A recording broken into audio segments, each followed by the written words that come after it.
Hello everyone, আপনাদের আবারও স্বাগতম লাইফ অফ জাপানে। এখানে সাকুরা আর টিউলিপ দেখার বেস্ট প্লেস হচ্ছে ফুকেয়া গ্রিন পার্ক। এই পার্কে যাওয়ার উদ্দেশ্য ছিল প্রকৃতির কারুকার্য দেখে মনকে শান্ত করা। Brings me cheer. We go for walks, play in the park. My best dog. ভেতরে প্রবেশ করতেই দেখতে পেলাম চারজন বৃদ্ধ মহিলা আড্ডা দেওয়ার সাথে সাথে প্রকৃতির সৌন্দর্য উপভোগ করতেছে। আর একটু ভেতরে প্রবেশ করতেই দেখতে পেলাম সাকুরা গাছের সারি, গোলাপি আর লাল রঙের সাকুরা বাতাসে হেলে বেড়াচ্ছে। পার্কটা অনেক সুন্দরভাবে সাজানো ছিল, মনে হচ্ছিল বাংলাদেশের কোনো বিয়ে বাড়িতে প্রবেশ করেছি। পাশেই বালুর মধ্যে ইয়াং জাপানিজ ছেলে মেয়ে ভলিবল খেলতেছিল, মনে হচ্ছিল তাদের সাথে গিয়ে আমিও একটু খেলি। পার্কের আরেকটু ভেতরে প্রবেশ করতেই দেখতে পেলাম টিউলিপ গার্ডেন। পার্কের সামনেই বসেছিল এক জাপানিজ কিউট অ্যাঞ্জেল। লাল, হলুদ, গোলাপি, কমলা সব রঙের টিউলিপই ছিল এখানে। যেন রংধনুটা মাটিতে নেমে এসেছে, মনে হচ্ছিল একটা পেন্টিং এর মতো দিয়ে হাঁটতেছি।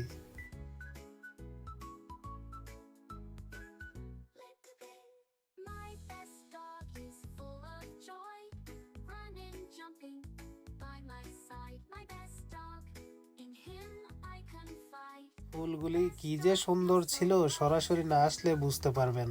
বাচ্চা বুড়ো সব রকমের লোকই দেখতে আসছিল আজকে। Together, me and you. Best dog feels so right. যে যেভাবে পারতেছে ছবি তুলতেছে আর ভিডিও করতেছে। আন্টি দেখি দুইটা কিউট কুকুর নিয়ে আসছে। ওইদিকে বাইকে ক্যামেরাম্যান বানিয়ে ভাবি বিভিন্ন স্টাইলে পোজ দিচ্ছে। আর মনে মনে আমি ভাবলাম, আহা আমার যদি উনি থাকতো আজকে। আমিও একটু ট্রাই করলাম। ওইদিকে জাপানিজ ট্রেডিশনাল ড্রেস পরে একজনে তিনজন দিয়ে ছবি তোলাচ্ছে। দুইয়ের সাথে তিন যোগ হয়ে গেল। পাশেই অনেক সুন্দর সরিষা ফুল ছিল। Best dog, always true.